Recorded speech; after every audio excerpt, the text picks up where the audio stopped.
আজ আমি একটা নতুন নয় অতি পুরনো জনপ্রিয় রান্না দেখাচ্ছি। বেগুন পোড়া বলতে পারো, বেগুন ভর্তাও বলতে পারো, কিন্তু আমি আজকে বেগুন ভর্তা করব। মানে বেগুনটাকে সেদ্ধ করে করব, পোড়াবো না। তার জন্য এই বড় বড় বেগুনগুলোকে তোমরা কি বলো জানি না, হ্যাঁ আমাদের এখানে তাল বেগুন বলে। তো এটা আমি হিমশিলা মডেল স্কুলের পাশে যে দেওয়ালের ধারে যে সবজি মার্কেটটা বসে, ছোটোখাটো মাসিরা, কিছু মাসি নিয়ে বসে, তাদের খেতে হয় এই বেগুনগুলো, তো সেখান থেকে আমি নিয়েছি। তাহলে এটাকে আমি এখন কাটবো, কেটে দেখো এখানে আমি কড়াইতে জল দিয়েছি, সেদ্ধ করতে বসাবো। ঠিক আছে, আমি বেগুনগুলোকে কেটে নিচ্ছি। এটা একটা খুবই জনপ্রিয় রান্না, বেগুন পোড়া বা ভাতে ভর্তা। আমি আজকে সেদ্ধ করে করব। দেখো আমি সেই কচি বেগুনগুলো, বড় বেগুনটাকে কীরকম করে পিস করে নিয়েছি। আর বেগুনগুলো দেখো কত কচি, একদম কচি, কোনো পোকামাকড় নেই, খুব ফ্রেশ বেগুন। এই বেগুনগুলো খুব ফ্রেশ হয়। এবার আমি প্রত্যেকটা সেদ্ধ বসিয়ে দেবো। বেগুন সেদ্ধ হতে বেশি টাইম লাগবে না। জল আমার গরম হয়ে গেছে, 5 মিনিট লাগবে। আমি এটা সেদ্ধ বসিয়ে ঢাকা দিয়ে দেবো। হ্যাঁ, সেদ্ধ হবে। সেদ্ধ হওয়ার পর আমি তোমাদের বাকি রান্নাটা এসে দেখাবো। আমি একটা ঢাকা দিয়ে দিচ্ছি, বেগুনটা সেদ্ধ হয়ে যাবে তাড়াতাড়ি। তো গাইস, এই বেগুনটা সেদ্ধ হোক, তারপর আমি ফিরে আসছি। সেদ্ধর পর পুরো প্রিপারেশনটা তোমাদেরকে দেখাবো। এই দেখো গাইস, এটা সেদ্ধ হওয়ার পর বেগুনটা এরকম সেদ্ধ হয়ে গেছে। হ্যাঁ, সেদ্ধ করার পর আমি ফিরে এসেছি, পুরো বেগুনটা সেদ্ধ হয়ে গেছে। স্কিনটা আমি ছাড়াবো না, যেহেতু বেগুনটা প্রচণ্ড কচি, ওই জন্য স্কিন ছাড়াবার দরকার নেই। তোমরা চাইলে স্কিনটা ছাড়িয়ে নিতে পারো, কিন্তু আমি এটা সমেতই কষিয়ে কষিয়ে করব। যেহেতু বেগুনটা কচি, ওই জন্য আমি স্কিনটা ছাড়াবো না। এবার তাহলে রান্নার দিকে এগোনো যাক। কড়াই আমার গরম হয়ে গেছে।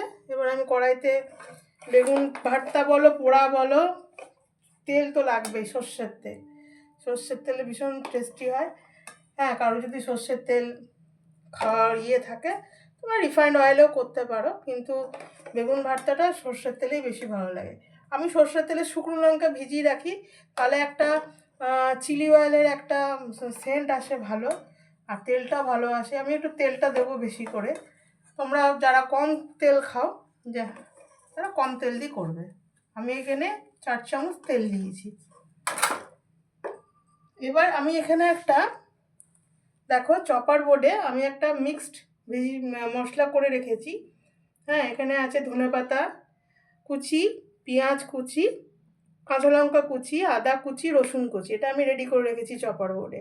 এবার এখানে তেলটা যে গরম হয়ে যাবে, আমি এটা আগে এখানে দিয়ে ভাজা ভাজা করব। দেখো তেলটা আমার গরম হয়ে গেছে, আমি পুরো মিশ্রণটা এর ভেতরে দিয়ে দিলাম। দুটো, এখানে যা তোমার বেগুনের আন্দাজে তোমরা নেবে। আমি এখানে 2টো পেঁয়াজ নিয়েছি, ধনেপাতা নিয়েছি কিছুটা, 4-5টা রসুন। হ্যাঁ, নিয়ে এটাকে চপার বোর্ডে আমি চপ করেছি, দিয়ে এটা এর ভেতরে দিয়েছি। এবার এটা আমি ভাজবো, এই মশলাটাকে ভাজবো। গ্যাসটা মিডিয়াম করে রাখবো। হ্যাঁ, নাহলে এগুলো সব পুড়ে যাবে। এটা একটু ভাজি ভাজি হবে।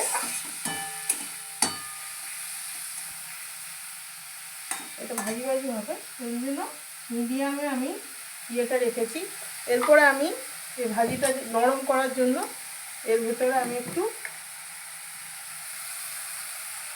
1 টিস্পুনের কম এইটুকু একটু নুন দিয়ে দেবো। তাহলে কী হবে, পেঁয়াজটা নরম হয়ে যাবে, ধনে পাতাটাও একটু নরম হবে। অল্প একটু নুন দিলাম। এবার আমি সমানে ভাজবো, এটাকে লাল লাল করে ভাজতে হবে, নাহলে কাঁচা রসুন, কাঁচা পেঁয়াজে গন্ধ থাকবে। একটু বাড়িয়ে নেবো, দিয়ে আমি এটাকে ভাজি ভেজি করবো। এটা ভাজা ভাজা হোক। দেখো এই ভাজাটা থেকে তেল ছেড়ে এসছে, এটা হয়ে গেছে। এত সুন্দর গন্ধ ছাড়ছে, আদা রসুন ধনে পাতার একটা ভাজার যে একটা মিষ্টি গন্ধ। এবার এবার আমি একটা একটা করে মশলা এতে দেবো, হ্যাঁ, আর কষাবো। গ্যাসটা আমি একদম লোতে করে প্রথমে একটু কাঁচা লঙ্কা দিয়ে দিলাম কয়েকটা, আমরা একটু ঝাল খাই, হ্যাঁ, তার জন্য আমি 2টো কাঁচা লঙ্কাকে কেটে দিয়েছি। তোমরা চাইলে নাও দিতে পারো, কমও দিতে পারো। আচ্ছা, এরপর আমি দেবো 1 চিমটে একটুখানি হলুদ, একটুখানি।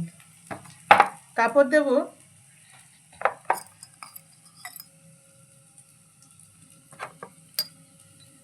একটুখানি জিরে গুঁড়ো আর ধনে গুঁড়ো, এটা একসঙ্গে অ্যাড করা আছে, ওটা আমি দিলাম। আচ্ছা, গ্যাসটা কিন্তু কমানোই থাকবে, কারণ গ্যাস বাড়ালে মশলাটা জ্বলে যাওয়ার চান্স থাকে। একটু দিলাম গোলমরিচ গুঁড়ো, তোমরা নাও দিতে পারো, আমি টেস্টের জন্য গোলমরিচ গুঁড়োটা প্রেফার করি।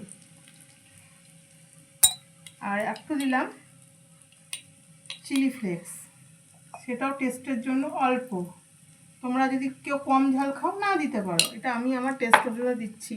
আর এটা হচ্ছে একটা ভাজা মশলা, যেটা আমার মায়ের হাতে বানানো। সব কিছু আছে এই ভাজা মশলাটাতে। এটাতে আছে দারচিনি, গোটা গরম মশলা, এলাচ, জায়ফল, জয়িত্রী, জিরে, গোটা গোলমরিচ, তেজপাতা, শুকনো লঙ্কাকে ড্রাই রোস্ট করে এই ভাজা মশলাটা করা হয়েছে। এটা দেওয়াতেই এর টেস্টটা একদম চলে আসে। সব দেওয়া হলো, এবার এটাকে একটু মিক্স করব। দেখো অপূর্ব গন্ধ ছাড়ছে, অপূর্ব টেস্ট। হ্যাঁ, এবার আমি যে সেদ্ধ বেগুনগুলো ছিল সেটা আমি দিয়ে দেবো। দেখো সব দিয়ে দিলাম। এবার সমানে এই বেগুনটাকে মশলার সাথে আমি নাড়ব, একদম সমানে, একদম এরকম করে পিষে পিষে এটাকে মশলার সাথে ভালো করে কষাতে হবে। আর একটা জিনিস আমার দিতে হবে, এই দেখো সানরাইজের কাশ্মীরি মির্চ, এটা কালারের জন্য। তোমরা জানো প্রচুর ঝাল দেওয়া আছে, আর ঝাল আমি দেবো না, আমরা একটু ঝাল খাই। হ্যাঁ, যেহেতু আমার মেয়ে খাবে তার জন্য এটা জাস্ট কালারের জন্য আমি একটু দিলাম। এবার সব দেওয়ার পর এটাকে র্যান্ডামলি আমাকে মিশিয়ে দিতে হবে। আর আমি ইউজ করছি সবজি মশলা, এটা তোমরা মার্কেটেই পেয়ে যাবে।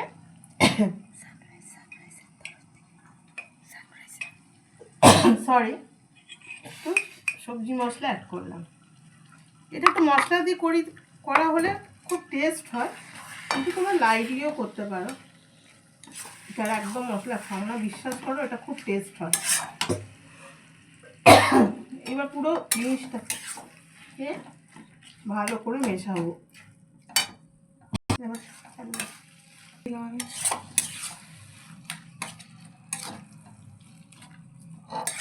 পুরো দেখো এই মশলাটাকে এবার ভালো করে বেগুনটাকে এমনি করে পিষে দিচ্ছি। দেখো একটা ছাল, স্কিন, বেগুনের ছালটা তোমরা কেউ দেখতে পারবে না। কষাতে কষাতে আমি এটাকে পুরো মিশিয়ে দেবো।